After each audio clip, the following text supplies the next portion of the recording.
PG TRP commerce prepare பண்ணக்கூடிய நண்பர்கள் அனைவரையும் டிஸ்கவர் யுவர் செல்ஃப் சேனலுக்கு வரவேற்கின்றேன்.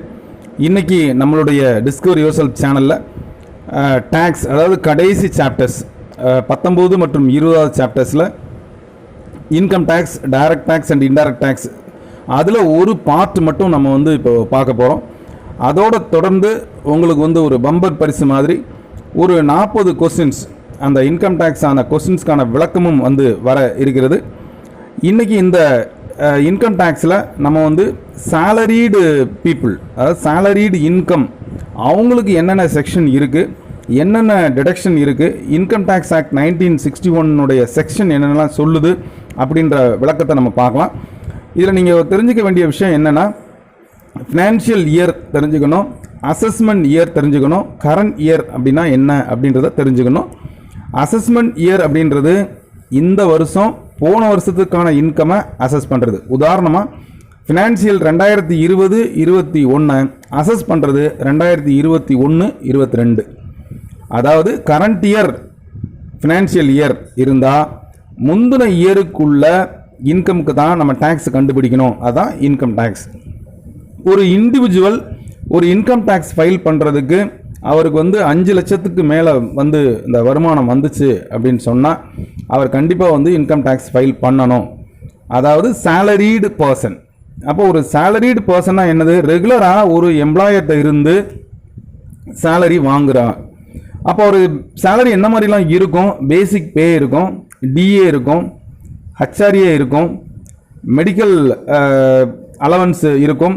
இது போக அவர் வின்டரில் இருந்தார்னா வின்டர் அலவன்சஸ், இது போக சிட்டியில் இருந்தார்னா இது மாதிரி நிறைய அலவன்சஸ்லாம் சேர்த்து மொத்தமாக சொல்கிறது உங்களுக்கு டோட்டல் இன்கம். அவருடைய பே, அதாவது பேசிக் பே, டிஏ மற்றும் பிற அலவன்ஸ். டிஏங்கிறது டியர்னஸ் அலவன்ஸு, ஹச்ஆர்ஏங்கிறது ஹவுஸ் ரெண்ட் அலவன்சஸ். இது எல்லாம் சேர்த்து மொத்தமாக கிராஸ் இன்கம் அப்படின்னு சொல்லிக்கிறோம். இந்த கிராஸ் இன்கம் வந்ததுக்கு அப்புறமா அவருக்கு ஸ்டாண்டர்டாக டிடக்ஷன் உண்டு. அதாவது ஃபர்ஸ்ட் ஸ்டாண்டர்ட் டிடக்ஷன் பார்த்தீங்கன்னா, ஒவ்வொரு இண்டிவிஜுவலுக்கும் இப்போ நம்ம இன்கம் டேக்ஸ் சப்மிட் பண்ணுறதுல individual, sole proprietorship, partnership, company தனியாக இருந்தாலும் நாம் இப்போது இந்த பதிவில் பார்க்குறது வெறும் இண்டிவிஜுவல்ஸுக்கு மட்டும். அந்த இண்டிவிஜுவல்ஸ்லையும் சேலரீடு பர்சன்ஸுக்கு மட்டும் நம்ம பார்க்க போகிறோம். அப்போ நான் இப்போ டோட்டல் இன்கம், அதாவது டோட்டல் சேலரி இன்கம் சொல்லிட்டேன். இப்போ டிடக்ஷன் பார்த்தீங்கன்னா இப்போ உள்ள அப்டேஷன் கண்டிப்பாக நீங்கள் இன்கம் டேக்ஸில் தெரிஞ்சுக்கணும். ஒவ்வொரு வருஷமும் இது சில மாறுதல்கள் உட்பட்டது. ஸ்டாண்டர்ட் டிடக்ஷன் பார்த்தீங்கன்னா இண்டிவிஜுவலுக்கு ஒரு 50,000 உண்டு. கிராஸ் இன்கம்ல இருந்து அந்த 50,000 கழிச்சதுக்கு அப்புறம் என்னென்னலாம் நமக்கு டிடக்ஷன் இருக்குது அப்படின்னம்னா, இந்த ஸ்டாண்டர்ட் டிடக்ஷன் 50,000 எல்லாருக்கும் சொல்லிட்டேன். அப்போ நீங்கள் ஸ்டாண்டர்ட் டிடக்ஷனுங்கிறது 50,000 எல்லாருக்கும், எல்லா இண்டிவிஜுவல்ஸுக்கும் பொருந்தும். அடுத்து under section 16 subdivision Roman letter 3 நல்லா பார்த்துக்குங்க. இன்கம் டேக்ஸ் ஆக்டில் அண்டர் செக்ஷன் 16ல் சப்டிவிஷன் ரோமன் லெட்டர் 1, 2, 3 போடுறது ப்ரொஃபஷனல் டேக்ஸ். அதாவது ஒவ்வொரு இந்த சேலரி எம்ப்ளாய்ட் பே பண்ணக்கூடிய ஒவ்வொரு 6 மந்த்துக்கு வரைக்கும் பே பண்ணுவாங்க. அது ஒவ்வொரு சிட்டிக்கு சிட்டி மாறுபடும்.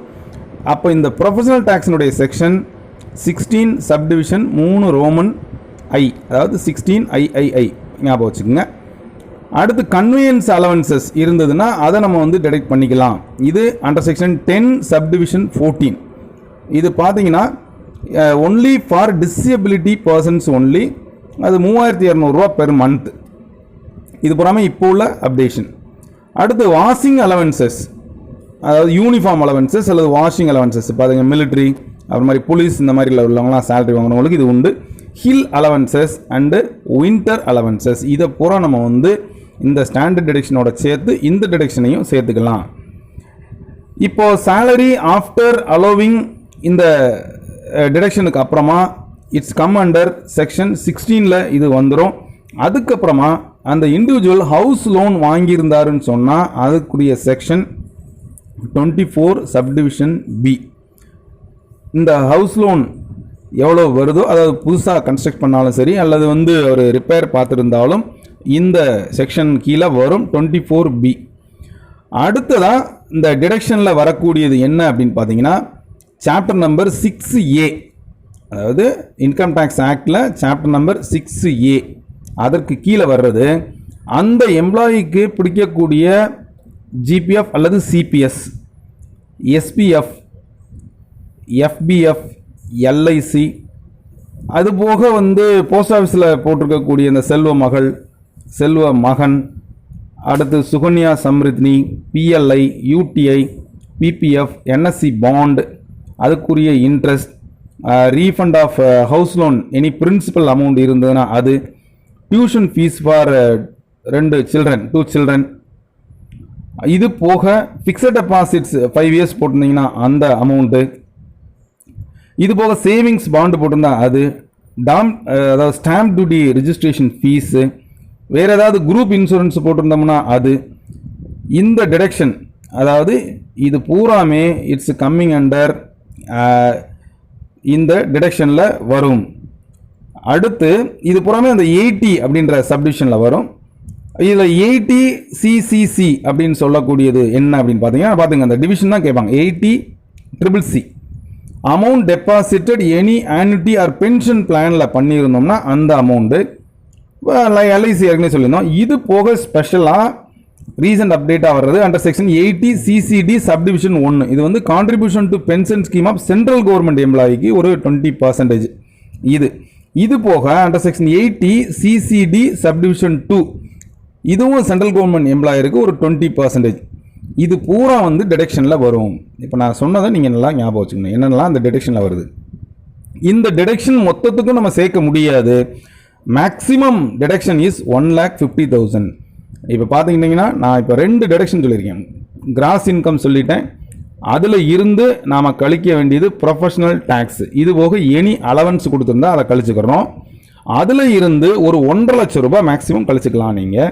அது என்னென்னது, இந்த சிபிஎஃப், எஸ்பிஎஃப், எஃபிஎஃப், எல்ஐசி, அப்புறம் நீங்கள் என்னென்ன செல்வ மகள், செல்வ மகன், பிரின்சிபல் அமௌண்ட்டு, லோனு, இது எல்லாத்தையும் சேர்த்து எவ்வளோ பே பண்ணியிருந்தாலும் 1.5 லட்சம் ரூபாய்.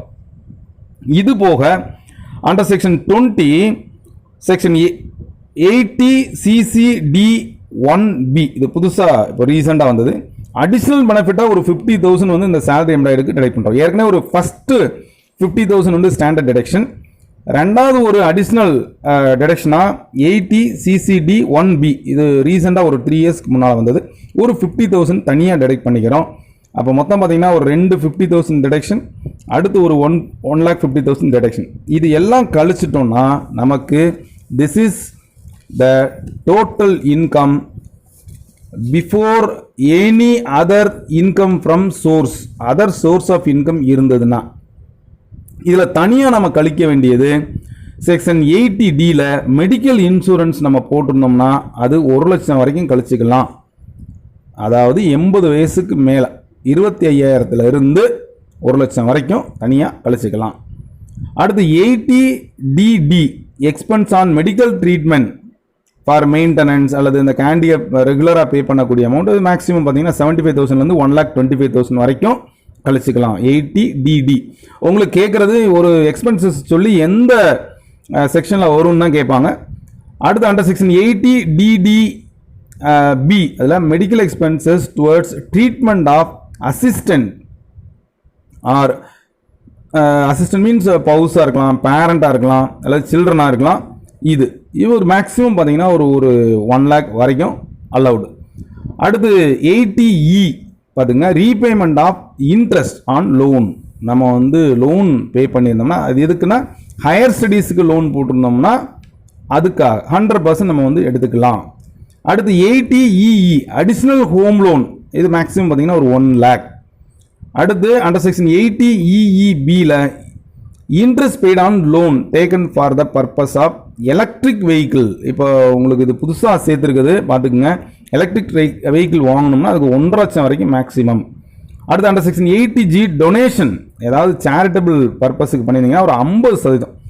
இதே இது கவர்மெண்ட்டுக்கு பண்ணிங்கன்னா 100% எடுத்துக்கலாம். ப்ரைவேட்டுக்கு கொடுத்தீங்கன்னா ஒரு 50% எடுத்துக்கலாம். உதாரணமாக இப்போ கொரோனாவுக்காக ரிலீஃப் ஃபண்டு கொடுக்குறோம்னா அது 100% கொடுத்துக்கலாம். அது பார்த்தீங்கன்னா மேக்ஸிமம் 10% ஆஃப் சேலரி தான் கொடுக்க முடியும். அண்டர் செக்ஷன் 80GG அதாவது ஹச்ஆர்ஏ ரிசீவ் பண்ணலை அப்படின்னா அவங்களுக்கு பார்த்தீங்கன்னா மேக்ஸிமம் ஒரு 60,000 per annum எடுத்துக்கலாம். அடுத்து அண்டர் செக்ஷன் 80U பார்த்தீங்கன்னா ஒரு ஹேண்டிகேப்டுக்காக 80% மினிமம் 75,000 இருந்து மேக்ஸிமம் 1,25,000 வரைக்கும் எடுத்துக்கலாம். அடுத்து 80 TTA ஒரு 10,000 அதாவது சேவிங் பேங்க் அக்கௌண்ட் இன்ட்ரெஸ்ட் இருந்ததுன்னா அதை வந்து நம்ம கழிச்சுக்கலாம். அடுத்தபடியாக 80 TTS bank interest senior citizen வாங்கியிருந்தாங்கன்னா அதையும் கழிச்சுக்கலாம். இது எல்லாம் ஒரு அடுத்த டிடக்ஷனில் வரக்கூடியது. இந்த டிடக்ஷன் கழிச்சதுக்கு அப்புறமா the income is called as taxable income. இப்போ உங்களுக்கு பார்த்தீங்கன்னா இதை நியரஸ்ட் ஆக்கிக்கணும். சே ஃபார் எக்ஸாம்பிள் 4,02,168 அப்படின்னு வந்ததுன்னா 4,02,117 ரவுண்ட் ஆஃப் பண்ணிக்கணும். 5க்கு மேலே இருந்தால் அதை 0 கொண்டு வந்துக்கணும், இல்லைன்னா வந்து எடுத்து விட்டுக்கணும். சே ஃபார் எக்ஸாம்பிள் இது வந்து 4,02,162னா 60 அப்படின்னு ரவுண்ட் பண்ணிக்கலாம். இப்போ இந்த படி பார்த்தோம்னா நாம் இப்போ ஒரு உதாரணமாக வந்து ஒருத்தர் வந்து அவருடைய இன்கம் வந்து 5 lakhsக்கு மேலே போனால் எப்படி, 5 lakhs கீழே இருந்தால் எப்படி. இப்போ ஃபஸ்ட்டு 1,50,000 இருக்குது, அது ஏற்கனவே வந்து நாம் என்ன செஞ்சிடறோம், டெடக்ட் பண்ணிடுறோம். இது போக 2,50,000 இருந்தால், அதாவது 2.5 லட்சத்திலிருந்து 5 லட்சம் உங்களுடைய taxable income இருந்தால். What you mean by taxable income? taxable income மீன் கிராஸ் இன்கம் மைனஸ் நான் சொன்ன எல்லா டிடக்ஷனும், இந்த செக்ஷன் படி அத்தனை செக்ஷன் படி உங்களுக்கு சொல்லக்கூடிய இந்த டிடக்ஷன். அப்போ அது கழிச்சது போக எவ்வளோ இருக்கோ அதில் முதல் 2.5 லட்சத்திலிருந்து 5 லட்சம் வரைக்கும் 5% நீங்கள் வந்து டேக்ஸாக கட்டணும். ஒருவேளை உங்களுடைய அந்த taxable income 5 லட்சத்திலிருந்து 10 லட்சத்துக்குள்ளே இருந்தால் 20% வந்து உங்களுக்கு டேக்ஸாக கட்டணும். ஒருவேளை யுவர் இன்கம், அதாவது taxable income 10 lakhsக்கு மேலே இருந்தால் உங்களுடைய இன்கமில் இருந்து 30% நீங்கள் கொடுக்கணும். ஒருவேளை உங்கள் இன்கம் வந்து 2,50,000க்கு கீழே இருந்தால், ஐ மீன் taxable income கீழே இருந்தால் நில் டேக்ஸ்னு வரும்.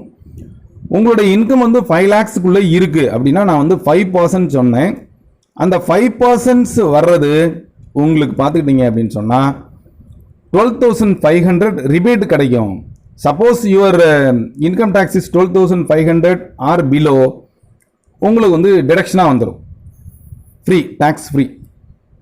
அதாவது ரிபேட் கொடுக்குறாங்க. அந்த ரிபேட் படி பார்த்தீங்கன்னா 12,500 உங்களுக்கு டேக்ஸ் ரிபேட் உண்டு. ஒருவேளை 30,000 வந்துச்சு அப்படின்னா 12,500 போக மீதம் கட்டினா போதும். லெஸ் தேன் 12,500 இருந்ததுன்னா உங்களுக்கு வந்து நில் டேக்ஸ். இந்த டேக்ஸோட நீங்கள் எஜுகேஷன் செஸ் வந்து ஒரு 4% சேர்த்துக்கணும். இதுதான் உங்களுடைய இன்கம் டேக்ஸ். இது போக வேறு ஏதாவது ரிலீஃப் 89 சப்டிவிஷன் 1A இருந்தது அப்படின்னு சொன்னால் அந்த டேக்ஸோட நீங்கள் கூட்டிக்கணும்.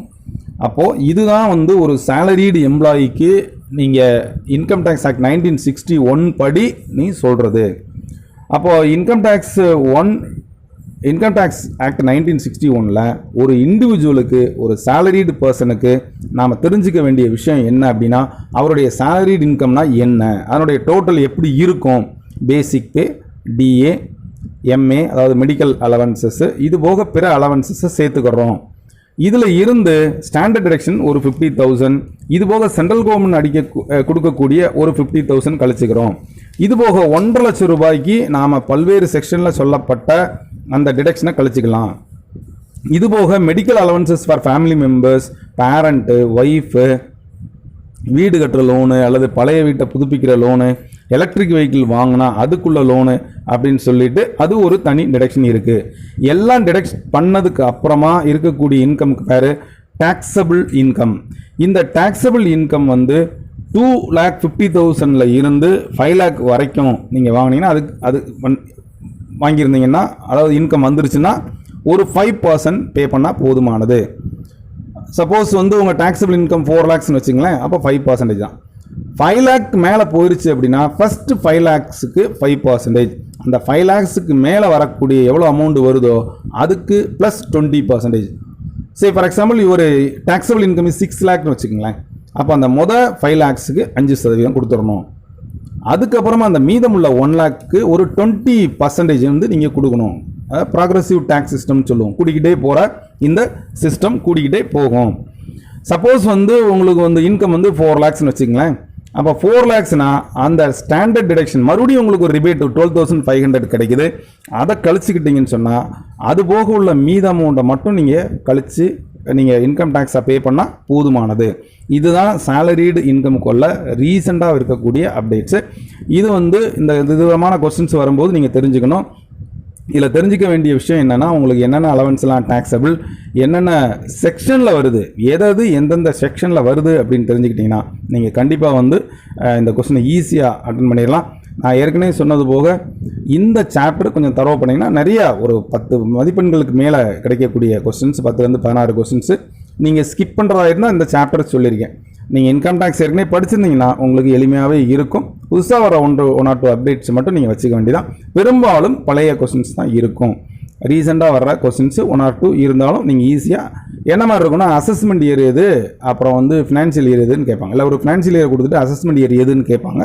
இதுக்கு நீங்கள் ஈஸியாகவே ஆன்சர்ஸ் பண்ணிடலாம். இப்போது இந்த பதிவு உங்களுக்கு பிடிச்சிருக்குன்னு நான் நம்புகிறேன். இப்போ இது சம்மந்தமாக நம்ம கொஸ்டின்ஸுக்குள்ளே போகலாம். அந்த கொஸ்டின்ஸுக்குள்ளே போகிறதுக்கு முன்னால் இது வரைக்கும் டிஸ்கவர் யுவர் சேனலை சப்ஸ்கிரைப் பண்ணலாம், சப்ஸ்கிரைப் பண்ணிடுங்க. கூடவே தர பெல் ஐக்கானையும் கிளிக் பண்ணிவிட்டு ஆளுங்கிற பட்டனை மறக்காமல் செலக்ட் பண்ணிடுங்க. அப்போ தான் எங்களுடைய பதிவுகள் உங்களுக்கு தொடர்ந்து நோட்டிஃபிகேஷனாக வந்துக்கிட்டே இருக்கும்.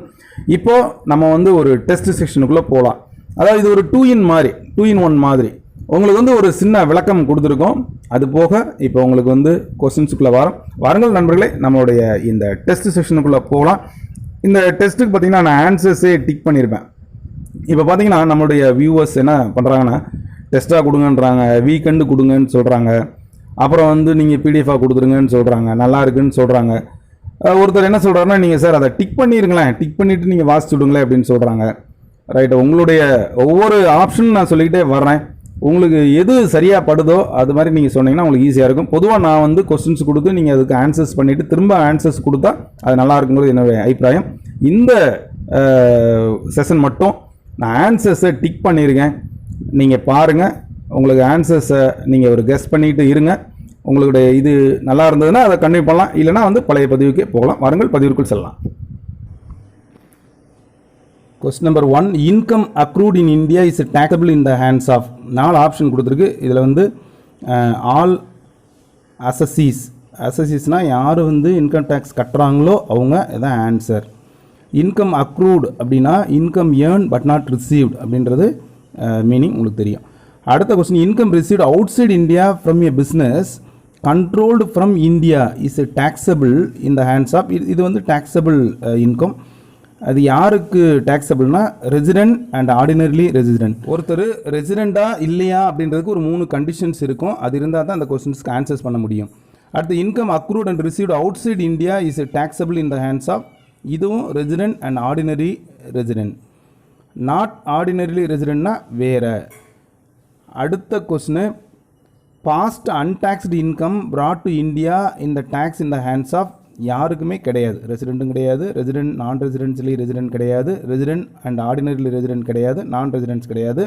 அதாவது அவுட் சைட் இந்தியாவை இங்கே கொண்டு வந்தோம்னா அதுக்கு டேக்ஸபிள் கிடையாது. அடுத்து income absolutely exempt from tax or listed under section 10. நான் முன்னால் வந்து நிறைய செக்ஷன் சொல்லியிருந்தேன். அதில் செக்ஷன் 10 இன்கம் டேக்ஸ் ஆக்ட் 1961 சொல்லியிருக்கு. Remuneration received by embassy or high commission employees of a foreign is fully exempt from the tax under section 10B subdivision 2 to subdivision 6. Scholarship granted is fully exempted. அடுத்து any payment made under the awards instituted by central or state government fully exempted. Allowance of MP, MLA or MLC are fully exempted. Income of political party is not to be included in the total income if certain conditions are satisfied. The relevant section of IT Act 1961 is section 13A.